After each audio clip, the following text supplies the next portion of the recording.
Welcome everyone, and thank you very much for coming to this session on community engagement and volunteering. Some of the panelists in the plenary sessions have already touched and given some perspectives on this issue. We have we're very happy to have four speakers with different diverse expertise and perspectives from Europe, from Greece, and from the United States. We're going to try to explore how authentic community engagement and volunteering can contribute in this transition to a social welfare society. I'm going to introduce the speakers in the order they will speak. Ms. Gabriella Civico, Director of the European Volunteer Center, will give us an overview of the situation in Europe and the trends, and especially in the context of the economic crisis. Ms. Eleni Gazi, the President of ELIX, will present a case study from Greece, and Ms. MacKenzie, the Director of Policy and Government Relations at City Harvest, will bring some learning and perspectives from the US. Mr. Lionel Foster, a writer and involved in the Hopkins University Center for Talented Youth, will also discuss the community engagement perspective from an example in Baltimore. So, Ms. Civico, would you like to start? Thank you very much, and it's a pleasure to be here. So as was explained, I'm the director of the European Volunteer Center, and I work in the office in Brussels. There are 3 of us there in the staff, and we are a network of national and regional volunteer centers in Europe. It's perhaps important and pertinent to point out at this point that we don't actually have a member in Greece. In Greece, there is no national infrastructure organization for volunteering. There's no national center, no national platform. So this is an additional reason why it was very important for us to be here. And we're working with Greece, Bulgaria, and Lithuania. Actually, are the 3 countries in Europe that don't have that kind of national infrastructure. So I've made a small presentation. I was trying to think how to present the items that came up in our research that we did on the impact of austerity and the crisis on the use of volunteers for welfare delivery. And I put this in the framework of mathematics.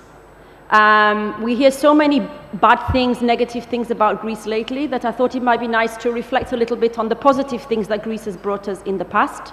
And of course, mathematics and great mathematical theory was just one of those contributions that Greece has brought to us.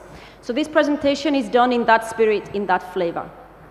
So you can see that the first equation on the screen, just to clarify, and this was the first clarification we did in our research, was what is austerity? What are we talking about? And in very simple terms, we're talking about budgets that were in existence before the crisis, budgets for welfare, that are being reduced, that are being cut, as a systematic policy approach. And this is what we mean by austerity. The crisis, in the context of this austerity response, is causing a reassessment of the European social model. This is very apparent, and this is something that in policy circles in Brussels, we speak about quite a lot. But what is the European social model? We speak about it a lot, but actually, when we look at welfare systems and we look at welfare states in Europe, there isn't one single European social model. What we have in Europe is, broadly speaking, we can put welfare systems into 3 groups. We can talk about the established welfare systems. This would be countries such as the Scandinavian countries, the UK, Germany, that have well-established welfare state systems that in their modern form were implemented post-Second World War. We have emerging welfare state systems in mostly in Central and Eastern Europe, so in Slovenia, in Czech Republic, in Slovakia, Romania. These are very emerging, very fledgling welfare state systems. And then we have the new systems, which are established but have not really had a chance to take hold. So there we're talking about Portugal, Spain, Greece to some extent. So they're all following a similar model, but there are different stages of development in Europe. The reliance on volunteers within that welfare state system, broadly speaking, we can look at this graph. There was a decreasing reliance on volunteers from post-war, coming up to just pre-crisis in 2007. Since the crisis, there has been a steady increase in reliance on volunteers for welfare service delivery. The crisis has brought rising unemployment. This is an obvious trend across Europe, which in turn has meant both a greater demand for services and less tax revenue, which collectively and logically means that this is an unsustainable system. The welfare state systems in Europe were established on the basis of the idea of full employment, that there were more people putting in than taking out. Now we start to see a really reverse in this trend. Provision of social services is very much about social justice. So we can see that when you put vulnerable people, who are the beneficiaries of welfare services, together with social services, we get some kind of social justice. We start to minimize the differentiations between the most vulnerable in society and the most fortunate in society. But when we get vulnerable people and social services multiplied by the added value of volunteers, we start to see something more along the lines of social inclusion. It's not just about meeting the basic needs of people, but it's really about including them and valuing them. For a beneficiary of welfare services, having a volunteer help them with their needs is priceless. Knowing that that person is there helping them because they want to, and not because it's part of their paid job, really enables beneficiaries of welfare services to feel included in that society. Volunteers bring that added value, and we can really bring social inclusion to the communities where we're working. On the other hand, vulnerable people plus just volunteers without the state services does not make a welfare state or a welfare society. We cannot take, in our opinion, the state services completely out of the picture. So state services and volunteers together makes a welfare society, which is much more than a welfare state. I think we all agree on this point. What do I mean by volunteering? And it's already been mentioned that in this session we're looking at volunteering and civic engagement. Volunteering is one form of civic engagement. Volunteering is based on a person's own free will to contribute. So in this respect, I want to make a differentiation between volunteering and forms of civic engagement that might be part of a school curriculum, that might be part of the justice system. So in exchange for paying a fine or going to prison, people do civic engagement projects. Volunteering is really about a person's own free will. It's without seeking financial gain. They may receive some payment to cover expenses, but the financial gain is not the main objective. Volunteering is based on meeting the needs of beneficiaries. Volunteering is not and should not be about the personal development of the volunteer primarily. It should not be about the personal ambitions of the volunteer in terms of employment. It should be focused on the needs of the community, on the needs of the beneficiary. And volunteering is often done in the framework of an NGO, in the framework of a civil society organization project. Volunteers can be used for two purposes, generally speaking. Volunteers bring an added value to social welfare provision, as I mentioned before. Volunteers also mean you can provide the same service at less costs. This at least is in some people's opinions, and increasingly in the opinions of the governments in the European Union. Increasingly, volunteers are seen as a replacement for labor, as a way of more cheaply offering the same services. And this is not something from the European Volunteer Centre that we support. This should not be the main focus for involving volunteers, should be about less costs. So the welfare state budgets plus the cuts obviously means that the state have smaller capacities for providing welfare. Provision of adequate welfare costs money. So by this graphic, I wanted to demonstrate that in state capacity, you have a gap. You have a gap in terms of the service you want to provide and the capacity to provide it. If the state, as in many countries in the European Union, is trying to introduce volunteering top-down to fill that gap, it's really not working and it's not going to work. Volunteering can only work to fill the gap in state service delivery when it's a bottom-up approach, when it's really community-driven and community-led. This is the way that volunteering can fill the gap in the state capacities for welfare service delivery. A couple of years ago, we had the European Year of Volunteering, and the European Commissioner for Volunteering suggested that we should double the numbers of volunteers. In Europe at the moment, we estimate that there are around 100 million volunteers. Doubling them, of course, coming back to the mathematics, would bring us up to 200 million volunteers. But this does not necessarily mean that there is better protection for vulnerable people. This is not simply a numbers game. It's a question of quality, because NGOs, to be able to support quality volunteering, need funding. So if you have the funding to the not-profit sector cut, you have a service delivery with a lesser quality of volunteering, and therefore you have a lesser volunteer quality at the end of the day. So I think what we're looking at today is really this equation: what plus what will bring us a welfare society? And this is what we hear during the whole conference, and here we're looking specifically at how community engagement and volunteering can contribute to that.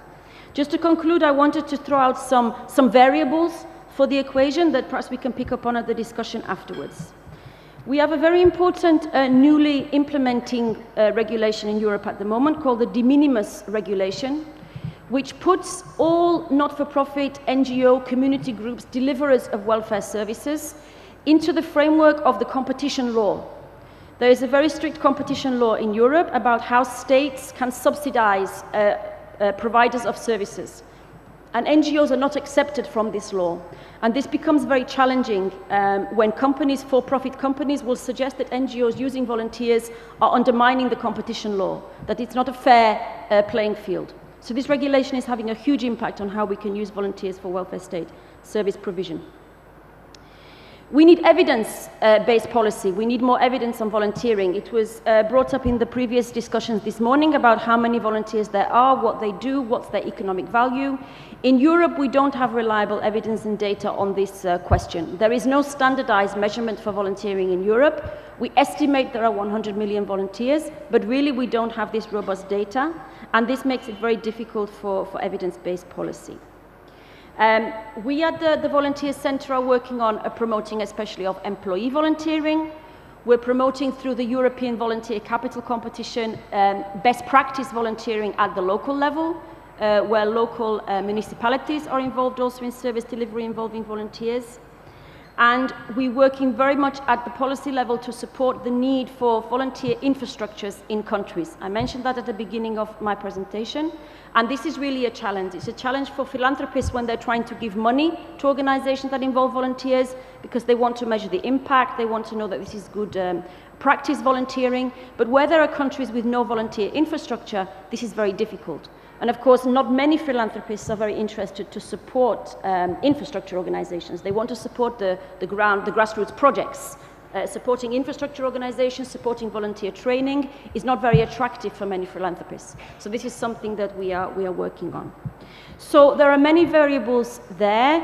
I can give you more detail on European examples, on European perspectives of how the crisis is impacting on the use of volunteers by all sectors. NGOs, state and private sector are all increasing their use of volunteers for different reasons. So I'm more than happy to answer questions on that. Thank you.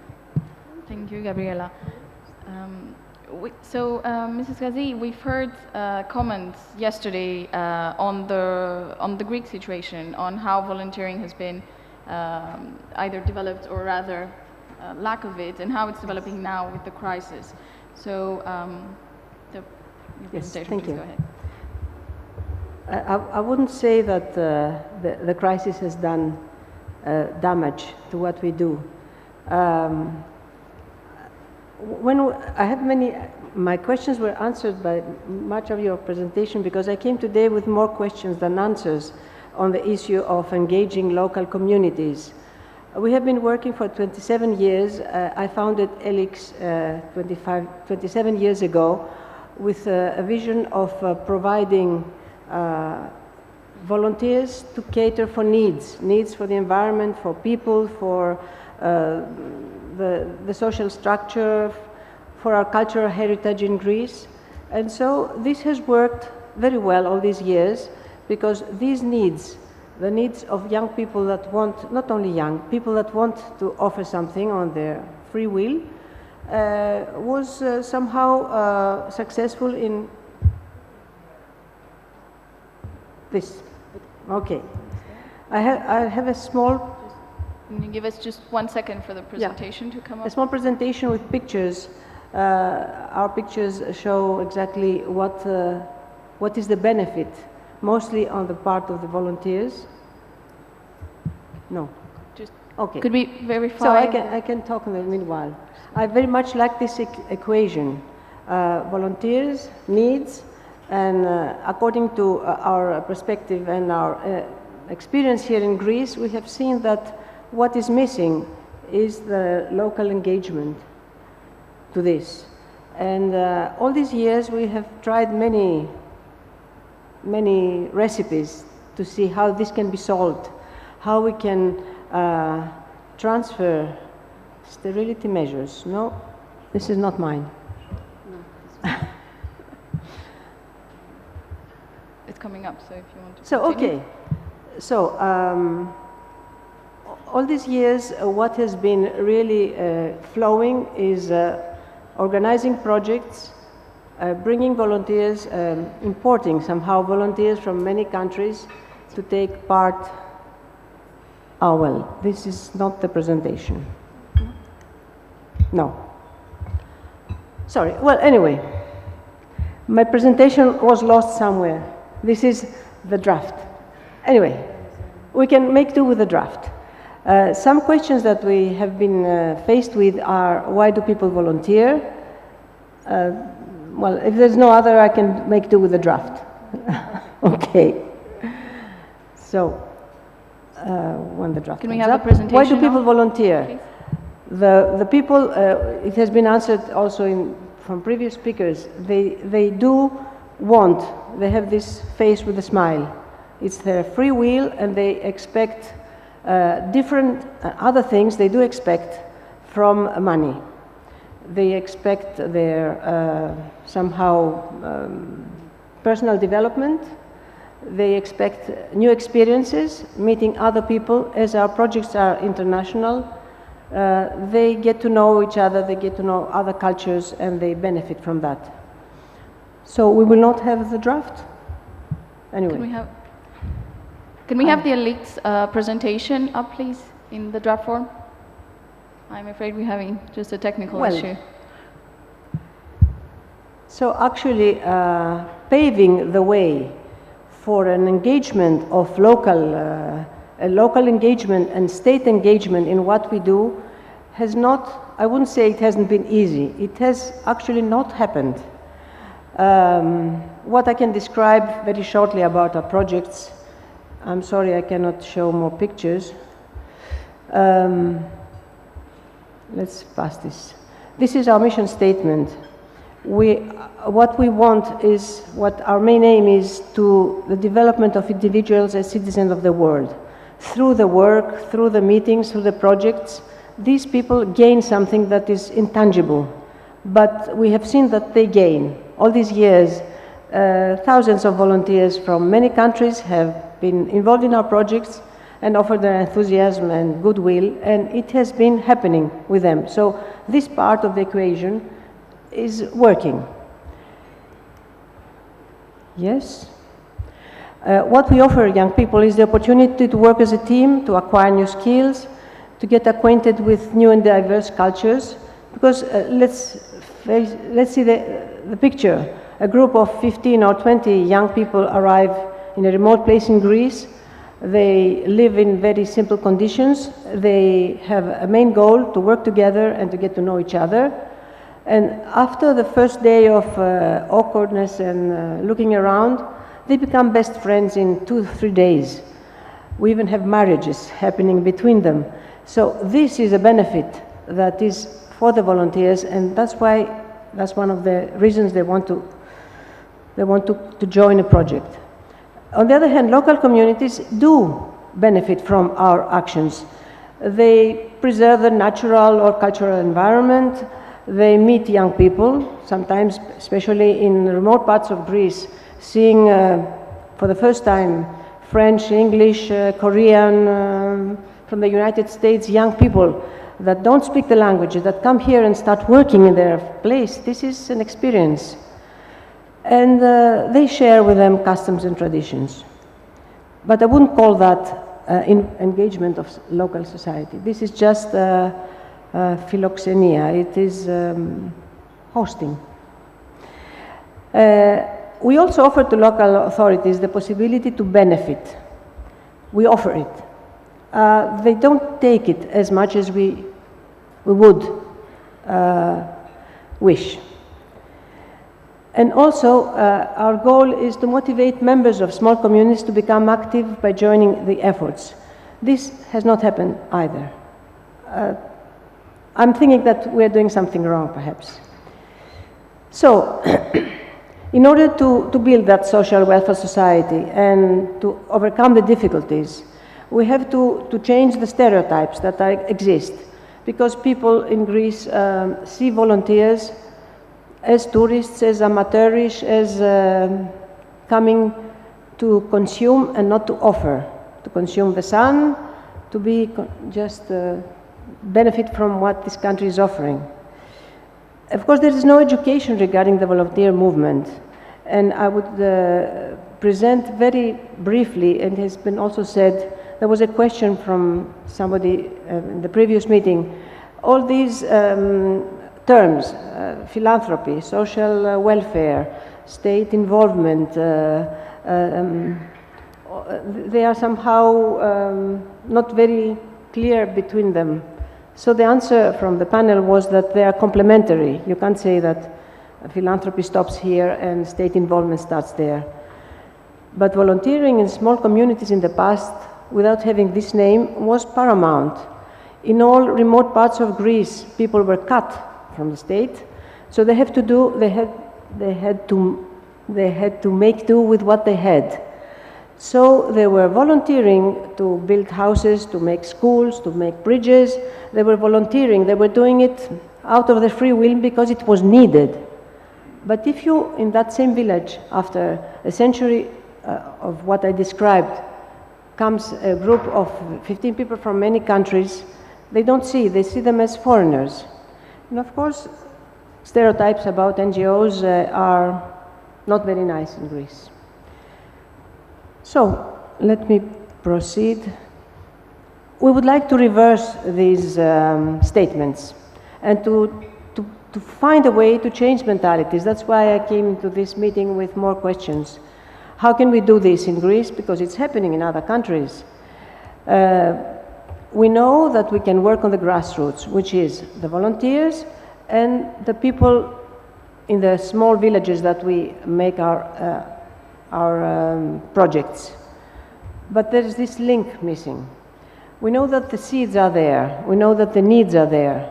Perhaps education and also support of the NGOs, as it was mentioned before by Gabriella, that people like to help for the project, but they wouldn't care about how this project can happen, how you can endorse and help NGOs in order to do their work.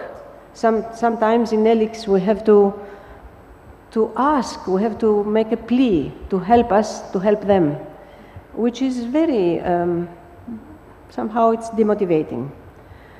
Fortunately, it's not demotivating our volunteers, and it is not motivating ELIX people, our staff, to which I'm very thankful for what they do with much more than what they pays.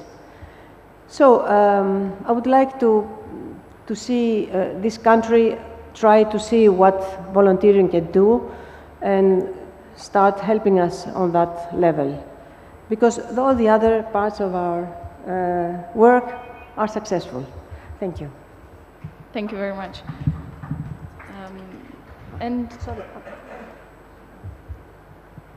So, Kate, City Harvest has also worked for a very long time, and perhaps you can respond to some of these questions and in terms of the learning. Thank you. Thank you to the Foundation for providing us with the opportunity to be here and exchange our thoughts and ideas, and Harris, to you for organizing our session with some really great questions. City Harvest is the world's first and New York's only food rescue organization.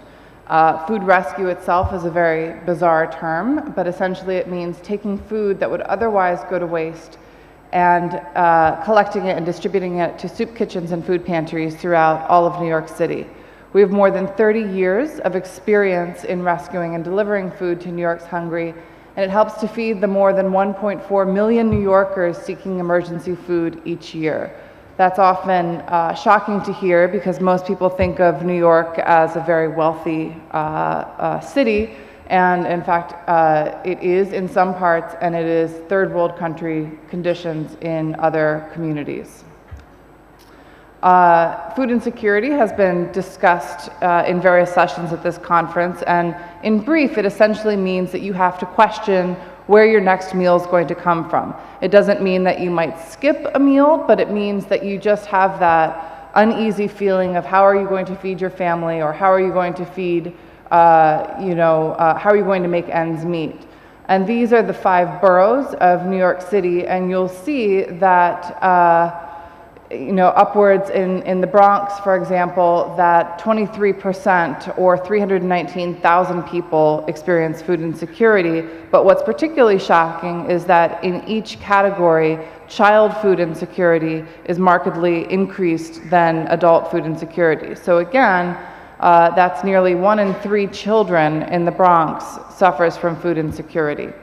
More than 1.4 million people, as I mentioned, and nearly 500,000 children.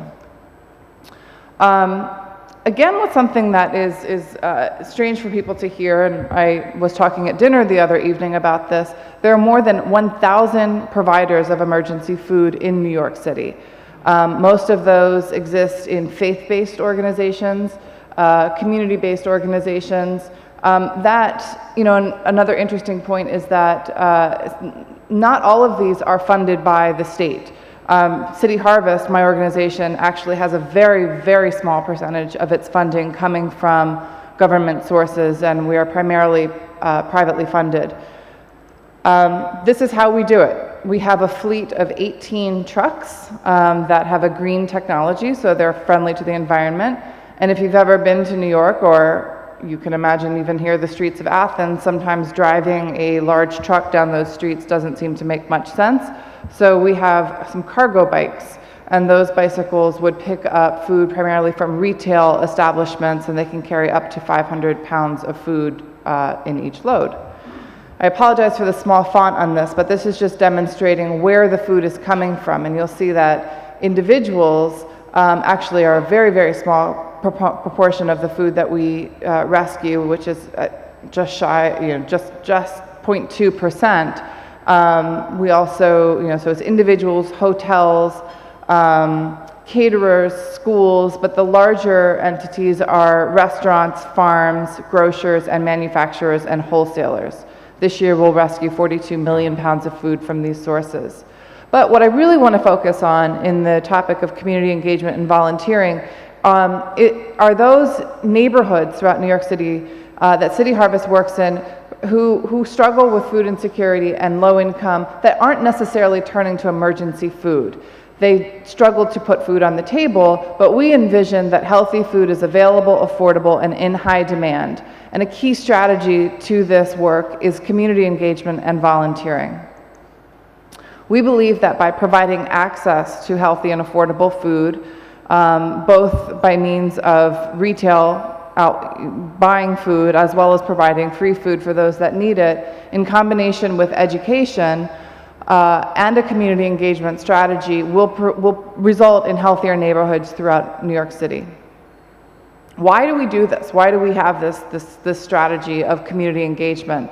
And I really want to clarify for a moment that we believe that community engagement in this respect, when it comes to programming within low-income communities, is vastly different than volunteering. We're talking about mobilizing residents of these communities to themselves be involved and charting the destiny of their communities. It would be akin to me coming to Athens and saying, I would like you to do this, and I'm not going to ask you why and how I should do it, but I'm just going to tell you, and we believe that that's not very genuine, authentic, or respectful.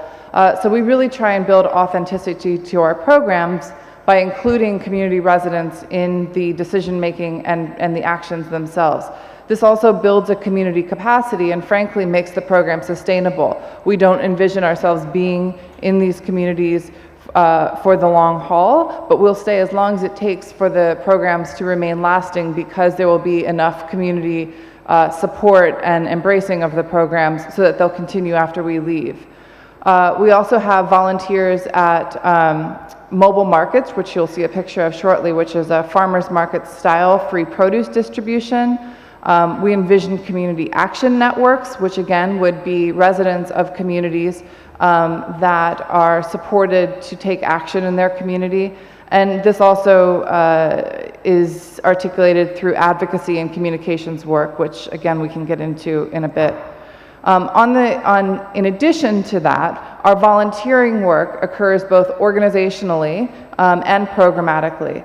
We have hundreds of thousands of volunteer hours logged every year. We frankly could not be nearly as successful as we are without volunteers. We do this in large part through food repack opportunities, which again you'll see some pictures of, and a community volunteer corps.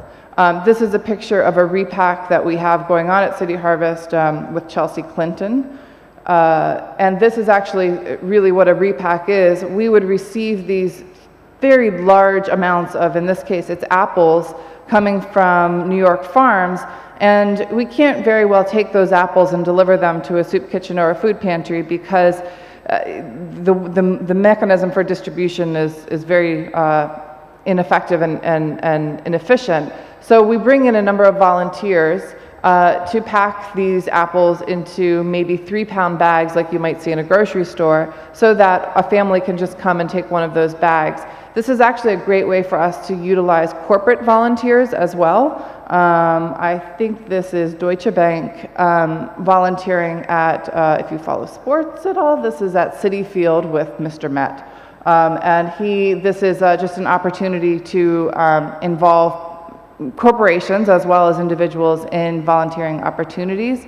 This is the mobile market that I spoke of. And again, these are people coming for free food. In this case, it's probably something like carrots and cabbage and potatoes and apples. And we tend to get about 600 to 800 people per distribution, which you can imagine might get a bit rowdy. So we try and have community volunteers to help with the management of the operation, again, because it's a bit more respectful of the communities in which we're working in. There's a tremendous amount of challenges and opportunities in doing both authentic community engagement as well as volunteering. In New York City, in the communities in which we work in, for a family of 3, poverty is about $18,300. For that same family to be self-sufficient, which is a big word that essentially means you're able to pay your bills, but you really don't have much left over at the end of the month, if anything. In Manhattan, that requires $77,000. So that's a tremendous gap in which services provided by the government don't step in to help out at all. So as you can also imagine, people might work 2 or 3 jobs and trying to deal with their families. So it asks a lot for residents to take the time to participate in their communities, and we're very aware of that. Retention is another big issue, and it has been addressed as well in the other speakers and in the morning. Particularly, we have volunteers in education, teaching classes, and particularly with small kids, if you have a consistent teacher, you're likely to do better educationally. And so we want to make sure that we can retain the same number, the same teachers throughout the various courses. Consistency, but there are many opportunities, and something like what, if you were in the morning session, Gary Bagley spoke about. There's many software programs that enable you to build a customized approach for volunteers, so that if somebody can only work a certain number of hours or wants to participate in a certain type of activity, you can make that available to them. I will wrap up here, but look forward to discussion and your questions. Thank you. Lionel? Good afternoon, everyone. My name's Lionel Foster. I work in outreach and communications for the Johns Hopkins Center for Talent. Oh, sorry. Am I not close enough? How about now? Thank you. I work in outreach and communications for the Johns Hopkins Center for Talented Youth, a Niarchos Foundation grantee. Thanks to the foundation, our newest site, CTY Greece, will open at Anatolia College in Thessaloniki this fall.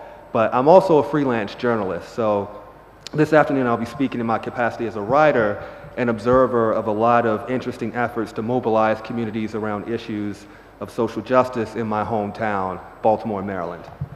So this is a story about how a loose coalition of nonprofit organizations and activists in one U.S. city rallied to stop a state from building a new jail. Funding had already been allocated and a location had been cleared, but over the course of a few years, these groups shut down plans for a $100 million facility. As you may know, the U.S. incarcerates more people in absolute terms, as well as a greater percentage of its residents than any country, any place in the world. In 2011, 1.6 million people were in state or federal correctional facilities, among them approximately 81,000 children. Statistically speaking, some groups are much more likely to be incarcerated than others. For example, while African Americans make up 13.1% of the U.S. population, they account for 37.8% of federal and state prisoners. In 2001, the state of Maryland's treatment of a subset of younger defendants became a constitutional issue. Maryland law lays out a number of situations when juveniles can or must be charged as adults and held as adults while they await trial. Beyond these statutory guidelines, juvenile courts have broad discretion over when they can request that the case of defendants 15 years or older be transferred to an adult court. At times, dozens of these kids were held in a section of the Baltimore City Detention Center, an adult facility, where the U.S. Department of Justice found insufficient educational instruction, significant threats to mental and emotional health, and instances of youth placed in solitary confinement for 23 hours per day. So the state decided that a purpose-built juvenile detention center was what was needed. But a number of people took issue with this. First, juvenile crime in Maryland has been decreasing. Some feared that if Maryland built a 230-bed facility for youth, it would feel compelled to use every one of those spaces forever, despite the downward trend. There were serious questions about whether a new jail was needed at all. In 2011, the National Council on Crime and Delinquency produced a report that showed that if the state proceeded, it could make do with as few as 48 beds and reduce that number to 0 if it adjusted sentencing policy so that it could, among other things, use existing juvenile institutions. There were also cries to divert the $100 million needed to build the jail to crime prevention efforts, recreation, and employment opportunities for kids. A number of people found it infuriating that even as the state was preparing for this large youth jail population, the city administration was cutting funding for summer jobs. So you see this interesting disconnect there. Most of these arguments came from Baltimore's sizable nonprofit sector. In 2010, nonprofit organizations accounted for 32% of the city's private jobs, so 1 in 3. This large constellation of nonprofit organizations includes one of the top research universities and one of the largest philanthropic foundations by asset size in the country. By 2010, social justice activists and nonprofit organizations have begun to mobilize against the jail plans. I cannot name all the players, but here are some of the most notable. The Baltimore Safe and Sound campaign, a child advocacy organization, was the main organization pushing for more creative uses of the jail funding, encouraging youth-serving organizations to lobby for a share of the budgeted funds. They also brought in the Reverend Jesse Jackson, a nationally recognized civil rights activist and former presidential candidate, for a rally near City Hall. Open Society Institute Baltimore, an affiliate of the Open Society Foundations, co-commissioned the report I mentioned earlier, and Occupy Baltimore, local activists who identified with the Occupy Wall Street movement, held protest at the proposed site of the jail. There was also Leaders of a Beautiful Struggle, an African-American youth-led think tank and advocacy organization. So as you can see, this was a loose and diverse coalition. You had white grassroots activists, black community organizers, and nonprofit organizations leading protests, engaging policymakers, and shaping public opinion. Between 2011 and 2013, I communicated with people connected to all of these organizations as a columnist with Baltimore City Paper and later with the Baltimore Sun. So full disclosure here, in April, 3 months after the last of the events I report here, I donated it to Leaders of a Beautiful Struggle, one of these groups, and helped them raise funds for a debate camp they're running this summer. That could be an interesting part of this conversation about different types of community engagement. I started my career in journalism as a reporter and then became an opinion columnist. And in this one instance, I was so moved by a group that I said I need to help them with my money and my time. I'd be happy to talk about that later. So it was a diverse and at times fractious group. How fractious was it? I'm glad you asked. Last November, I was copied on an email from Leaders of a Beautiful Struggle, President Adam Jackson, which read in part as follows, quote, "Organizations like Leaders of a Beautiful Struggle and many other groups have been essential in fighting the proposed youth jail. Despite the claims made by some mainstream press, the Occupy Baltimore movement was not the biggest force around the resistance to the youth jail. Mass mobilizations like Youth Justice Sunday were the major engines of the resistance. These mass demonstrations were organized and carried out by Black organizations. However, Hathaway Farabee, the executive director of the Safe and Sound campaign, was at the forefront of the Affirmative Opportunity event held last week at the War Memorial in downtown Baltimore, featuring Reverend Jesse Jackson and a host of other politicians and clergy members. This dynamic posed a problem to my colleagues and I. This goes far beyond wanting recognition. This is an issue of acknowledging the Black grassroots activism that has been essential to the resistance to the youth jail thus far. I can only conclude that this is an attempt to co-opt the genuine movement around improving the quality of life for Black youth in Baltimore. For people like Hathaway Farabee, this is an opportunity for personal financial gain and organizational recognition," end quote. You can imagine this caused quite a stir. Mr. Jackson went on to argue that Ms. Farabee made deals with state leaders behind closed doors, deals about which other activists were not informed. Ultimately, these advocates won. In January, the state canceled its plans. Over a number of years, members of this coalition were successful in offering policy alternatives, pressuring and negotiating with state leaders, and making this story a priority for media outlets. And from my perspective, it looked like they really shaped public opinion. But here are some of the questions that were raised along the way. In a fragmented policy environment, coalitions may be necessary. How do you form and manage such coalitions? How do you communicate internally among partners, with the public and with the press? How do you agree on roles? And where they exist, how do you navigate power dynamics around issues of race, age, and class? These are questions worth considering because in a country as diverse as the United States, when fighting some of the most entrenched inequalities, groups that want to make traction will almost certainly need to think about how to engage not just one community, but multiple communities. Thank you. Thank you, Lionel. And so you both mentioned an issue of engagement of the communities that are most concerned. And how do you, there was a discussion before as well in terms of the accessibility, in terms of software making volunteering opportunities more visible and engaging others. So I was wondering if, starting with Lionel and Kate, you could comment on the engagement of the people most concerned with the issues, and from your experiences on that matter. Yeah, I think one of the big divides here fell out along lines of race and age. So you had, Baltimore is a majority African American city, which is, again, African Americans nationally make up about 13% of the population, but within Baltimore, a city of 620,000, we make up 64% of the population.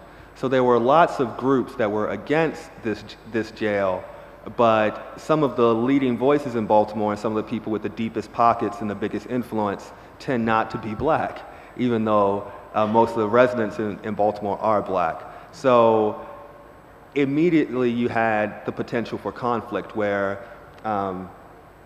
as Karis mentioned, some of the people most immediately affected by this proposed jail were going to be Black, but many of the people with the strongest voices fighting against it were not. So this led to a lot of conversation. I think one of the things that Leaders of a Beautiful Struggle wanted to see, and these were young African Americans, very intelligent, very organized, who wanted people who looked like them to have a greater voice, was, okay, we don't always have all the resources that some of the other players have, but if you're working on an issue that predominantly affects our community, even if we have fewer resources than you, maybe you need to take your cue about what happens next from us, because again, we come from the community that is being disproportionately affected. So in short, I would say there are a lot of honest conversations that need to happen, perhaps some resource sharing, and perhaps groups need to think strategically about who's going to take the lead on what.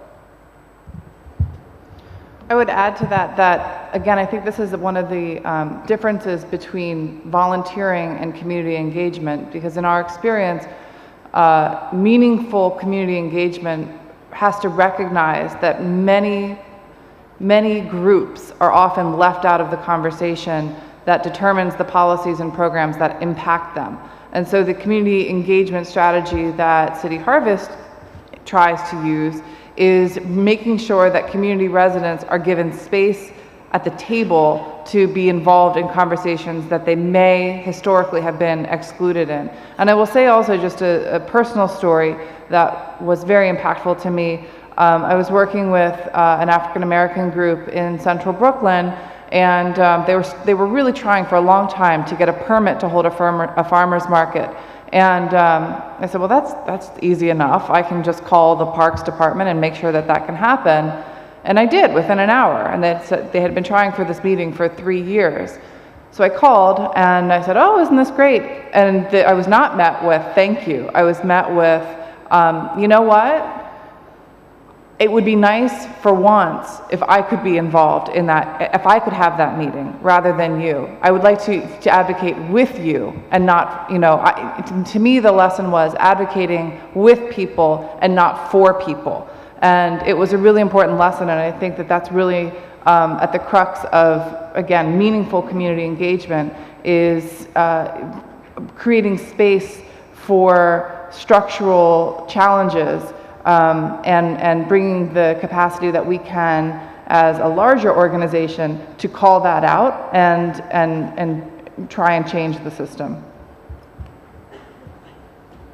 Thank you. Coming back to the initial presentations on Europe and Greece, one thing that we, if you could comment on, is the role we've been discussing, the different interactions, and what is the role of policy in actually enabling this?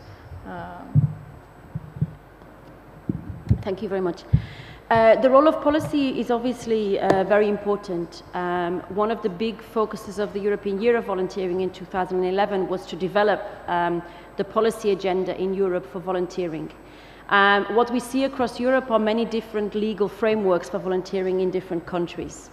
And Greece stands out in Europe actually by having a complete, as far as I'm aware, absence of any legal framework about volunteering, about volunteers. Volunteers in Greece do not legally exist. So when you talk about, for example, involving and inviting volunteers into a school, this is largely an impossible exercise in Greece because these volunteers do not exist. They don't have a legal personality that you can put on a framework of a school curriculum, for example. Legal frameworks can also be prohibitive. In some countries, there are obligations about certain amounts of money that you have to pay volunteers to cover expenses and such like. Of course, not every NGO has money to be able to pay the volunteers. So in those cases, they cannot engage as many volunteers as they want. So legal frameworks are not always the best solution. Also, in terms of definitions of volunteering, this varies from country to country. And when any country is looking to develop a legal framework, they often start with the definition of what is a volunteer. And this sometimes can cause more problems than it solves. In Italy, for example, you are only legally a volunteer if you work with specifically socially vulnerable groups. So if you are a volunteer in a sports organization, in a culture organization, in a general education organization, you are not legally a volunteer in Italy, according to the statistics, according to the rule of law. So it's quite a complicated thing, but in general, there needs to be a policy to say what is the role of volunteers, what is not the role of volunteers, to protect the rights of volunteers, and to protect the space to enable volunteers and their organizations to work freely, to bring social inclusion and to bring more solidarity into society, which is what they want to do. Thank you. Mrs. Gazi, would you like to comment on the Greek situation based on your experience in interacting with the public authorities? As I've already said, our experience with interacting with the state has not been very fruitful or successful. and that's why the crisis has not affected our work, because even before the crisis we had these difficulties. As you mentioned, it would be good that the state somehow in Greece recognizes the potential behind the volunteer movement and the potential of NGOs that can be the link between volunteers and the issues that need help. There is no infrastructure for that. I mean, it is not there. So a policy would be that the people responsible for this would see the need and try to work. There has been efforts from the Ministry of the Environment about volunteering for the environment, about the Ministry of Education with different, let's say, view for issues that concern education. But a global thing that can happen with all ministries and comes from tackles with the real problems instead of leaving the NGOs and the grassroots people struggle with the issues, is that it's lacking. So we don't have a big voice. Our work is not recognized for some other reasons. There are other problems and issues that everybody is occupied with even before the crisis. I do not know. I'm just hoping that finally it can happen and that our messages and our volunteers' work is acknowledged and then taken one step further. And what I hear is great. Thank you. We wanted to have as much as possible a lively conversation involving the audience. So we didn't start precisely at 12, so we don't need to end precisely at 1:30. So if you could raise your hand if you have a question and state your name and affiliation before you speak.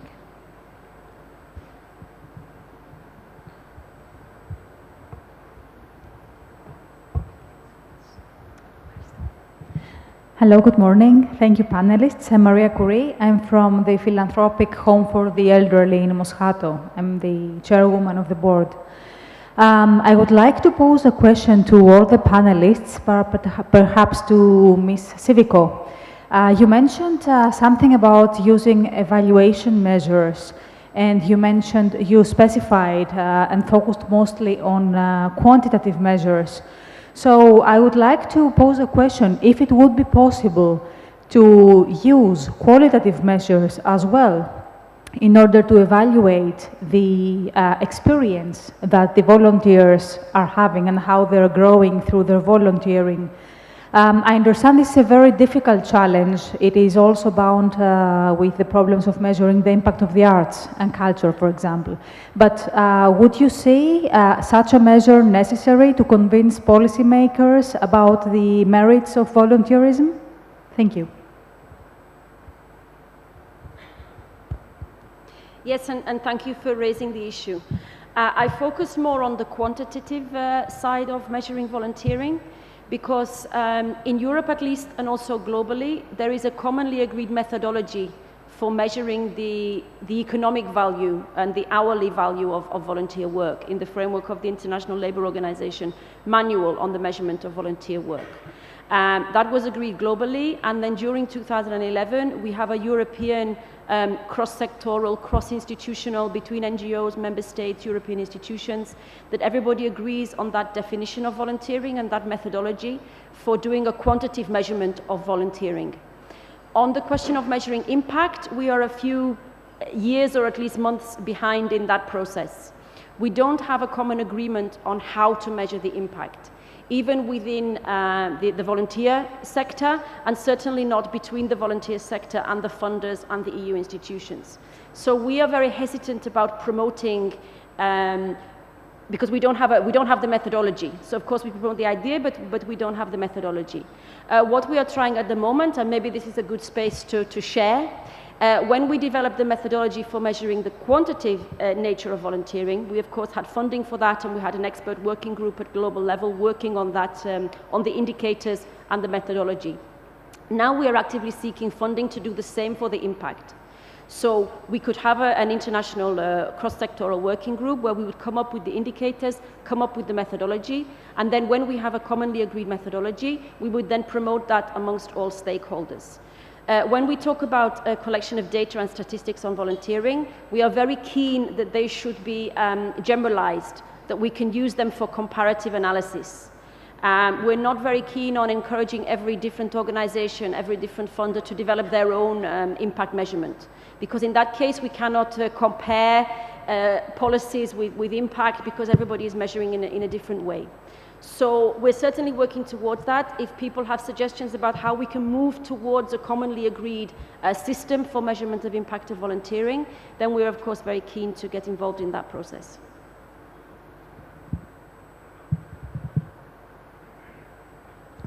My name is Mr. Dakwa. I am the founder president in non-government organization named HARA. Our headquarters is center of Athens, Omonia. This is my not question, only not also complain, but I'd like to talk these things. Because Greece now is economic crisis, every day now also 10 until 12, every day they cross the border, many immigrant and refugee, and then they come center of Athens. They first, because I am from Bangladesh, and I can talk Bangladesh, India and Pakistan, and when people know I am the president of NGO HARA, I am foreigner, and they try to come my office. And but I cannot help, but first I can give help, like I have a little shelter house, and they will come to sleep there, and I can give little food. But my question is, when I write letter, European other organization or NGOs say, please, we want help in Greece. But they give question, we cannot help because Greece in Europe. They don't want to help because Greece in Europe, but we don't want to help. Oh, and they also write say we don't like to help Asian or African people, but which people are in Greece have a problem, this Somalia, Afghanistan, Ethiopia, Sudan, Morocco, Algeria, Nigeria, Bangladesh, Pakistan. And then I give also answer, I don't want to help Greek people and European people, I want to help the immigrant and refugee who have big problem in Greece now, because there are 70% immigrant and refugee, no house, no food, small children, if you can ammonia, you can see they will cry, no food, every day they begging money, but who will pay the money? So my request, here I have many organizations come, please, if you can help in Greece, and we also, Greek organization would like to work as a partnership, how can support immigrant and refugee. Thank you. In terms, I imagine that these were issues that you also discussed on the panel on access to food, shelter yesterday. I'm not sure if you were there, but in terms of the question, I don't know if there are some insights at this point that one of the panelists would share. It's quite. Could you be a little bit more specific in terms of the community engagement aspect of what is it exactly that you're expecting or that your question refers to at this point? My question is that the Greece in Europe, we cannot help in Greece. When we write the letter, other international organization to say we want assistance and say Greece is Europe, we cannot help. So your question is, how do you seek help from other organizations in Europe? Yes. I think at this point this is a different matter, and it would require a very specific discussion and research on the matters and on the stakeholders that you're reflecting on. Mrs. Gazi, from the Greek perspective, I'm not sure if you're able to give some.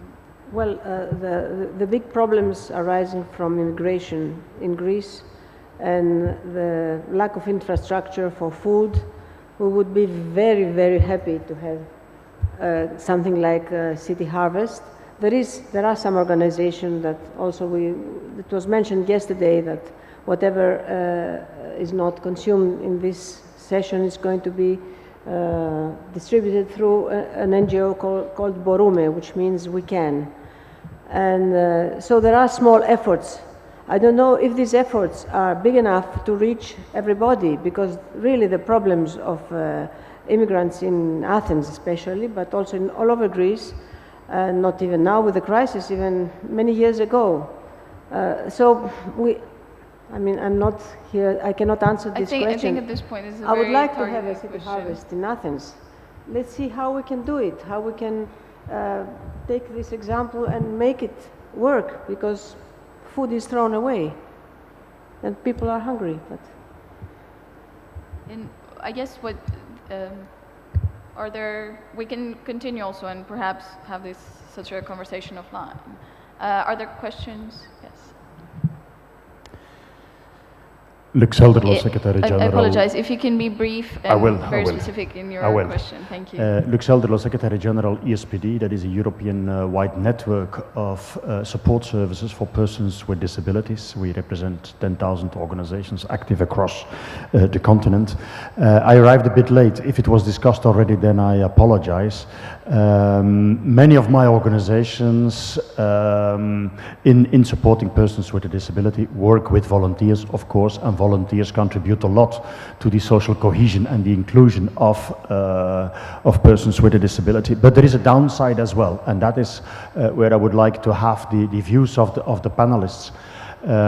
Supporting vulnerable people means that there is a sort of a disbalance in power between the support worker, a professional or a volunteer, and a child with a disability or a person with a disability.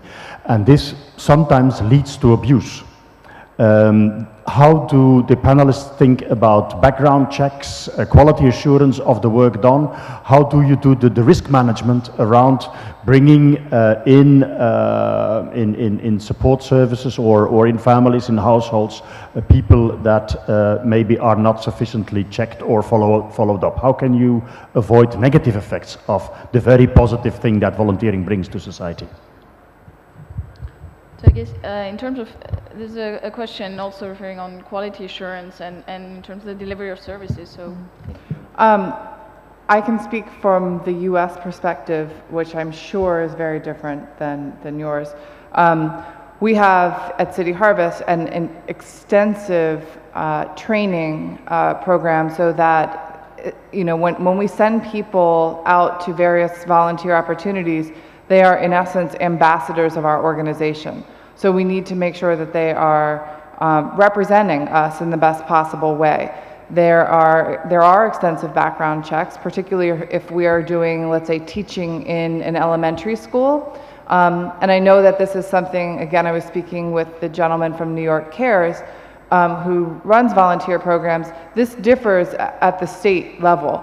So one of the barriers to a lot of volunteer work in the States is the cost of background checks. And I know for his organization, it's $60 US per background check, yet in a state like California, you have upwards of $200 per background check, depending on the type of environment that you're in. We also have a great deal of liability insurance for volunteers, so if something were to happen, whether it's a slip or something greater, we're covered. But it's a very rigorous process, but it's one that I would suggest is taken incredibly seriously and the appropriate resources devoted to it, because the return on that investment is tremendous.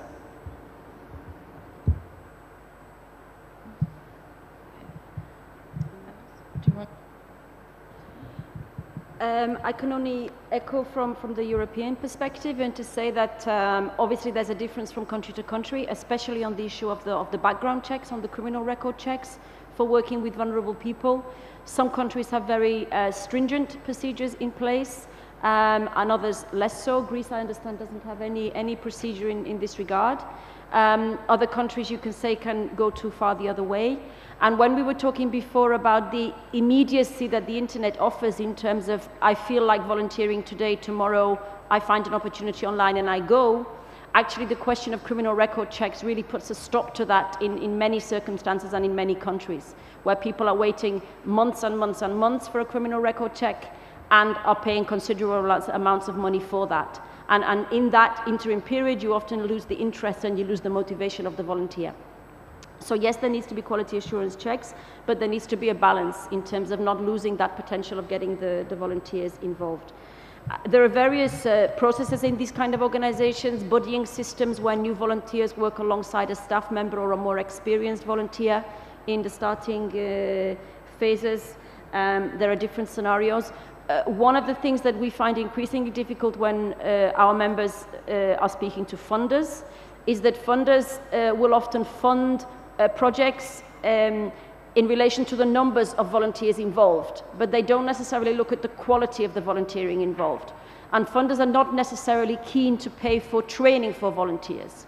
They're keen to pay for, okay, this number of volunteers for this number of days of active production, but they're not necessarily interested in looking at all the training and the infrastructure and the policy work surrounding that.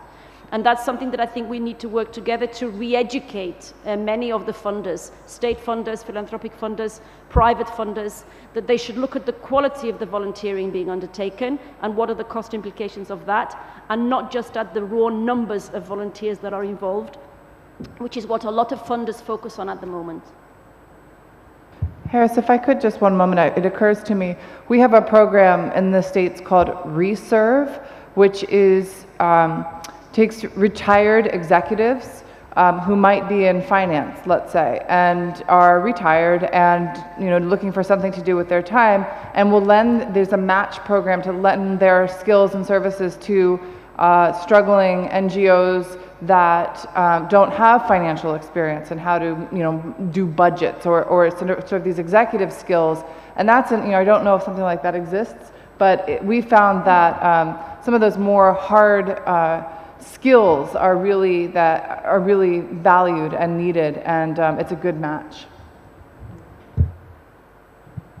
Yeah, I would just add something at a more fundamental level. You're talking about some of the barriers to volunteering, but when Gabriella said that in Greece, volunteers in Greece do not legally exist, it's such a different environment than in the U.S. So, for example, there are many instances in the U.S. where you're expected to volunteer or be otherwise engaged in the community. So, for example, when you apply to college, even some of the top institutions, you can have the best marks in the world, but they will often want to see that you're more than just a brain who happens to inhabit a body, but where have you volunteered? What have your leadership positions been? They want to see that you have some sense of who you are in the world and are helping other people. There are a lot on the education front, charter schools, so schools that are not necessarily initiated by the state, but have a mission that comes from sometimes communities, sometimes a private organization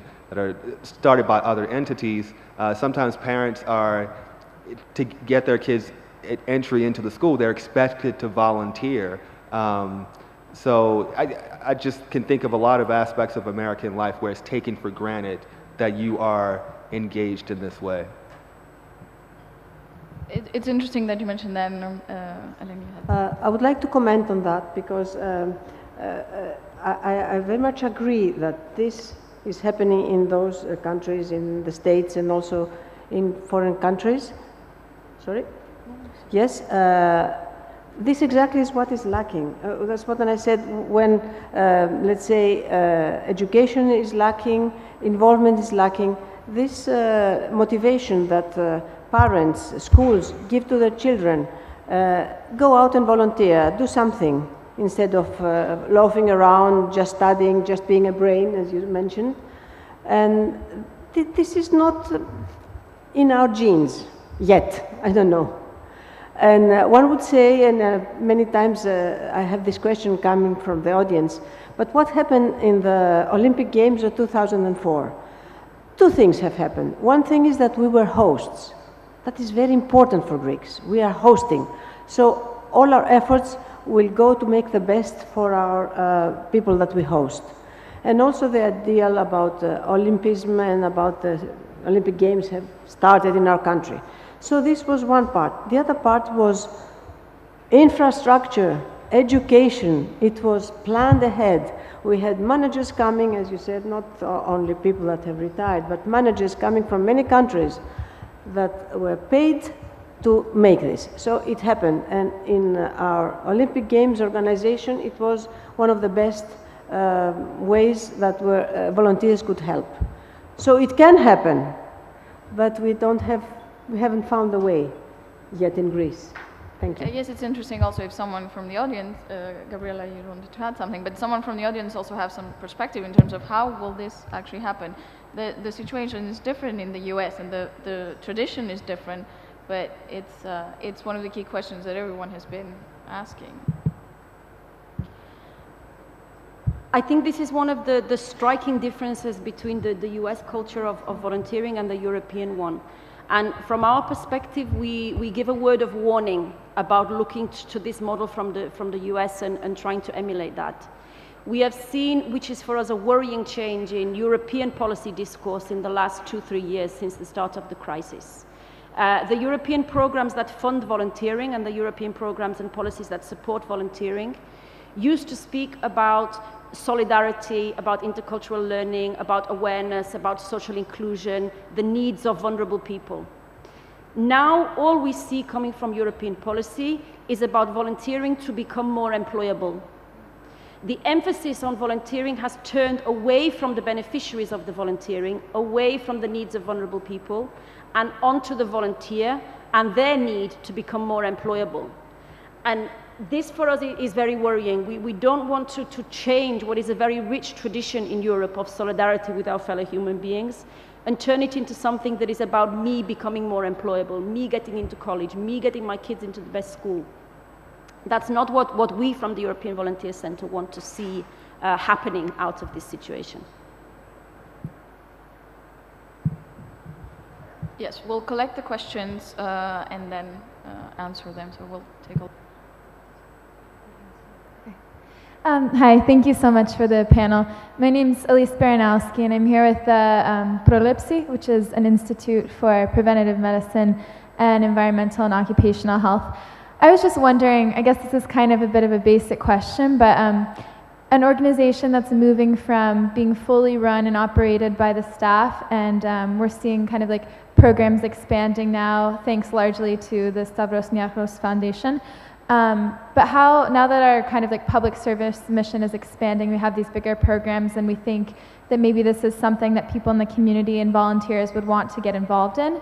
Do you have any recommendations for like how to attract volunteers to your program, and then once you have volunteers to kind of like retain them? I don't know if you do like kind of follow up and an active process of that, or just leave it to them whether or not they want to come back to the organization. Thank you.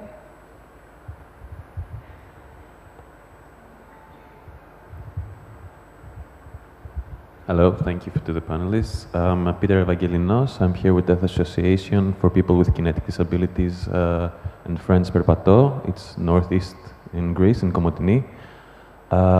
This was a nice timing, actually. I wanted to ask when individuals have the smiley face and the free will to do something, but they actually don't know what to do, and they have the positive attitude to help the community, but still they don't know what they want to do. They want to help the environment, they want to help people with disabilities, they want to do something else. So I've been here in Athens, and I saw this Human Grid, this website, where NGOs mostly put up what they do and what their purposes are and their goals, and you can choose, you know, I want to do this thing, and I just go there. There's the address and everything.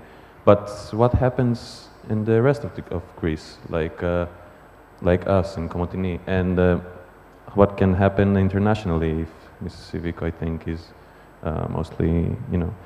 So they have the positive attitude, and before they lose this motivation, how can we attract it? Can we upload our goals and our needs of volunteers somewhere in a website or something like that? Thank you.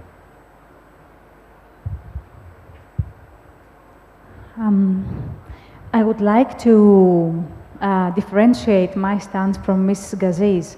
I think that volunteering is also in Greek person's genes. But as you very aptly mentioned in your speech, there has to be a need.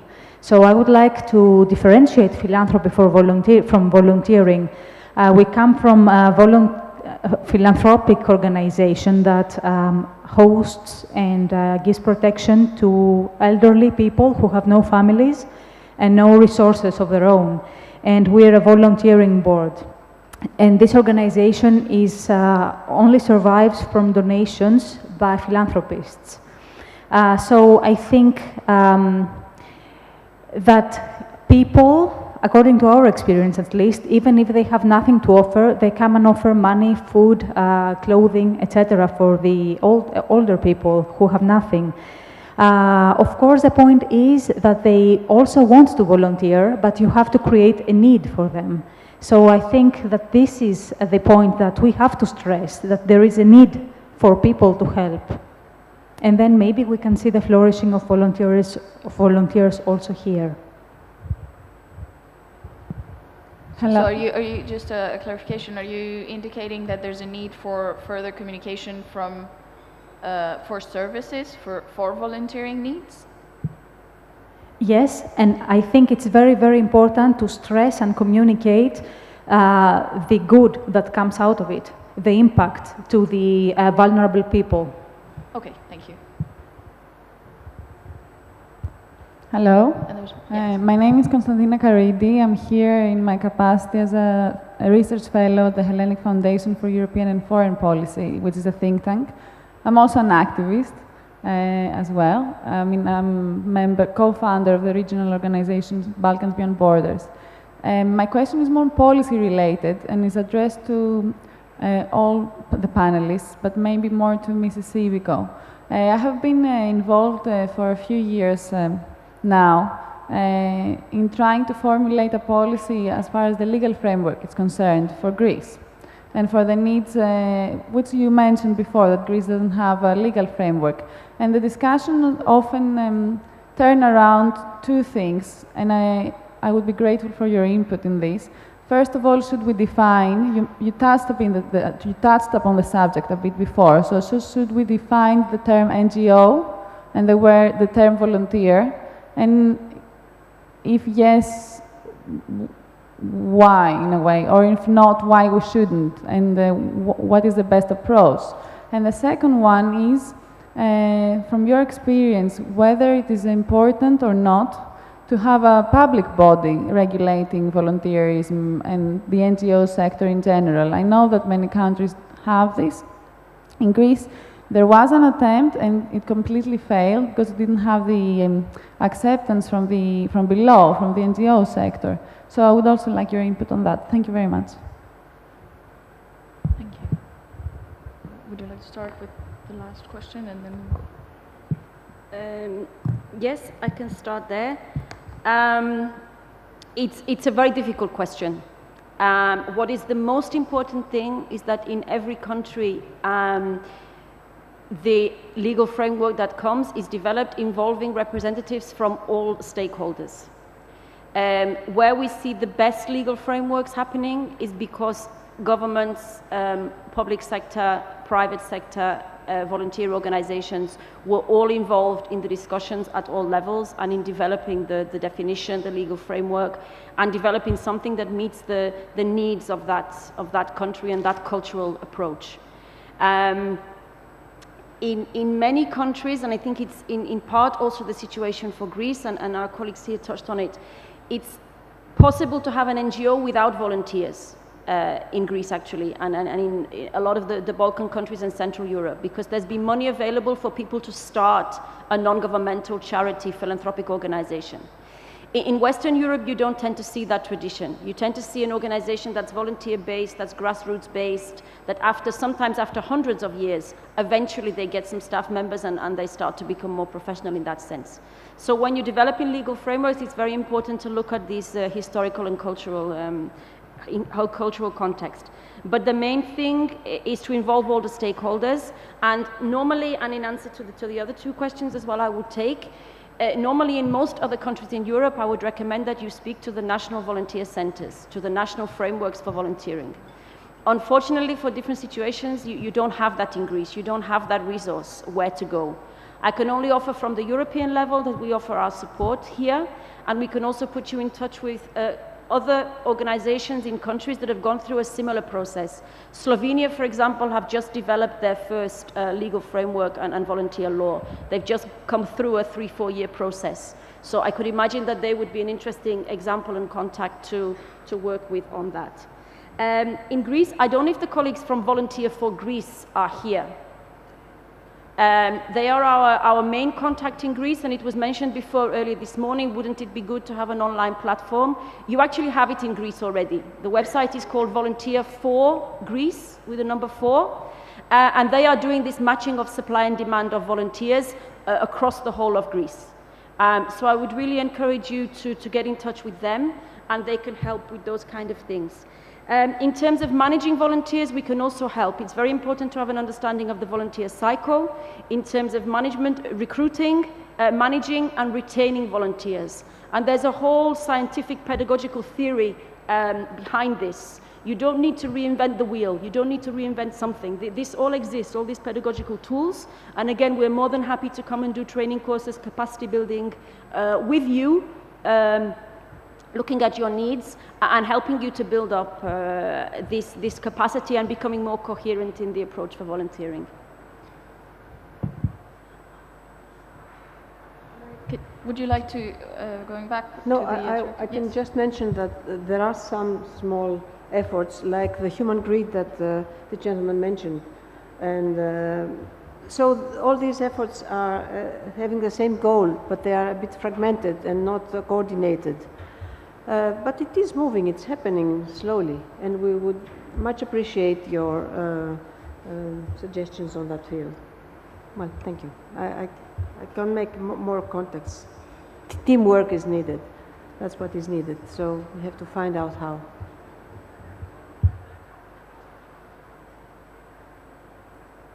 In terms of the question on attracting volunteers, in terms of perhaps building that, that capacity. I would. It's very simple. I would ensure that there are specific and concrete opportunities, and they don't have to be large, but something that you need help with. And I think more importantly is to evaluate the experience. So for the initial volunteers that you would have as you're building a program, you know, did they feel valued? Was there a product at the end? Because that's what's going to make them come back, is that they felt important, that their work was useful, their time was well spent. And that's what gives, I think, the genuine feeling that I think everybody gets out of volunteering. If they have a positive feeling, then they'll keep coming back. And I would encourage, you know, just start small. It doesn't have to be tremendous. And it can be, you know, I would say the vast majority of hours that we have spent are on administrative tasks. And that's, for some people, that's all that they want or need, and it's stuff that we really need to have done. So I would just, you know, start small, and the more people that you gather, the more you can expect, and can adjust your opportunities along with that.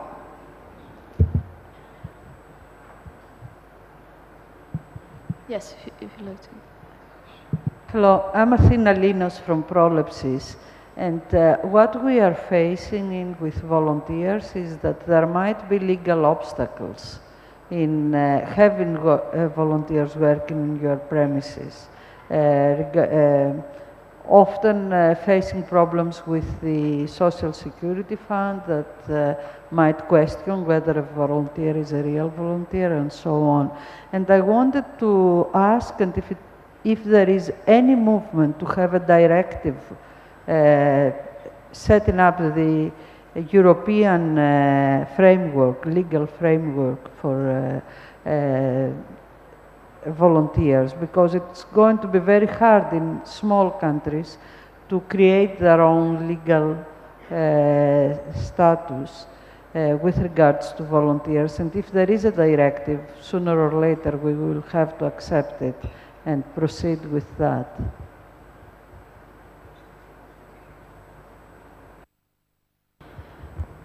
I can only deliver the sad news that there is not and will not be any European directive on volunteering in the near future. According to the European Commission, volunteering is a member state competence, and therefore there will be no general directive on rights and obligations of volunteering, on definition of volunteering, on anything in that regard. The European Commission will be limiting its focus on volunteering in the context of cross-border volunteering, and also in the context of visas for non-EU nationals coming into the EU to volunteer. So it will be focused very much on the international aspect. I don't agree, and I don't believe that Greece's size or Greece's situation means that you cannot develop your own legal framework on volunteering. There are much smaller countries and countries in much lesser democratic developed situations that have developed legal frameworks on volunteering.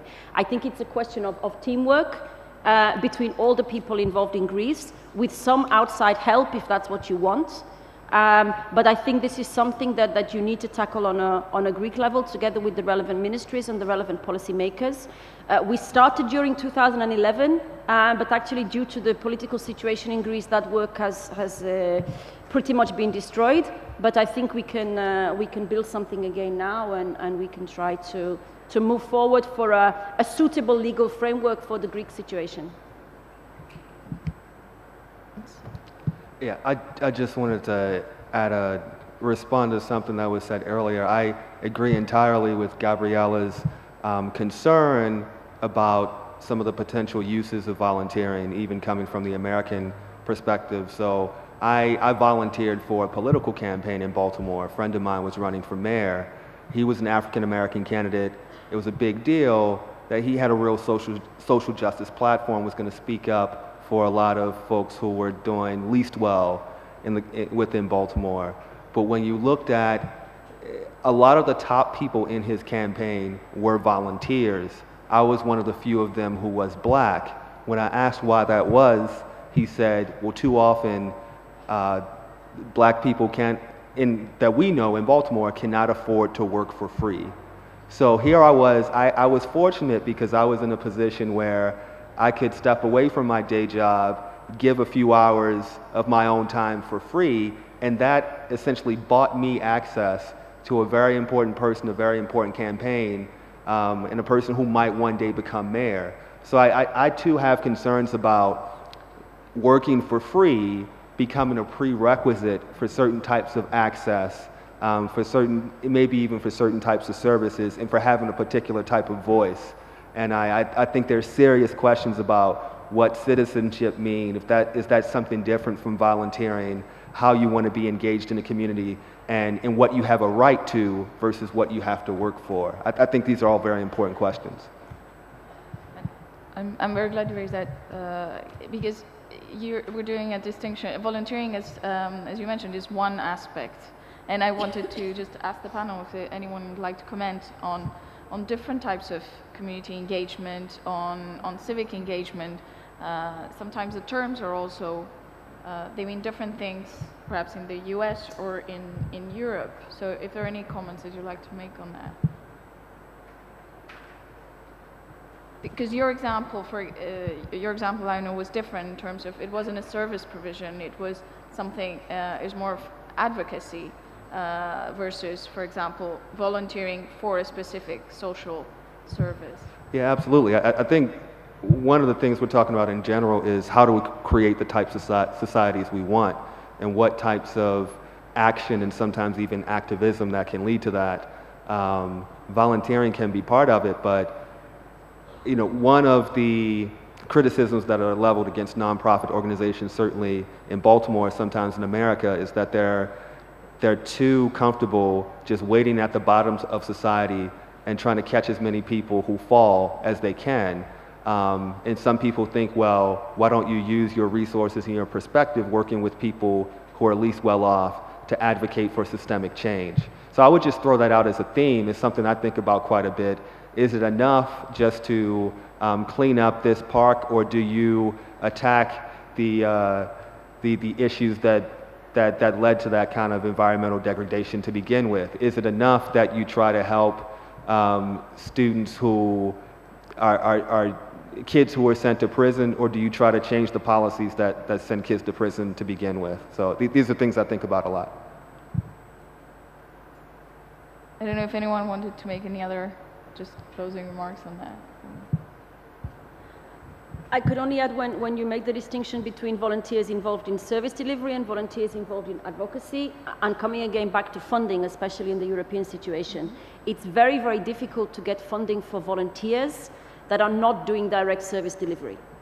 To say I need funding for volunteers to go and clean the park or work with drug addicts or work with children, it's very simple and easy for funders to understand that these volunteers are going to deliver a service to needy people. If you want to look for funding for advocacy work, for systemic change, it's hugely challenging. And this is often the reason why it doesn't happen as much as we would all like to see it happen, because the funding is just not there for that. I would just add to that as an opportunity, since this is a conference about philanthropy, that's an opportunity for philanthropists to take advantage of, because funding the machines and the energy that can create systemic change through community engagement is a very clear strategy that can result in lasting and sustainable change, and it's very hard to do. And so I would put a call out and a plea for additional funding to support that kind of work. I would say that this conference on philanthropy and all the work that has been done previously and all the wish of the Stavros Niarchos Foundation to offer opportunities has been actually doing that in a way.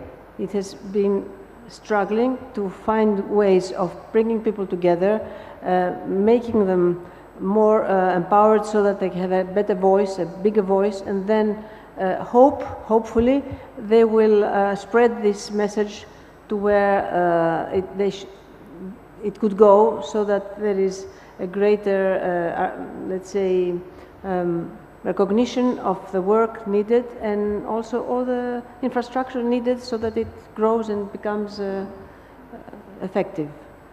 So we have to thank for this effort. It was really good for us to be able to speak and thank you. And I realize we're already 15 minutes in the lunch break, so I'm afraid I'd like to invite you all to, if you have specific questions, to reach out to the speakers, and during the lunch there's an hour and 15 minutes. Ask the questions if they're specific, if there are collaborations that might be interesting to people. Thank you very much for being here, for your presence.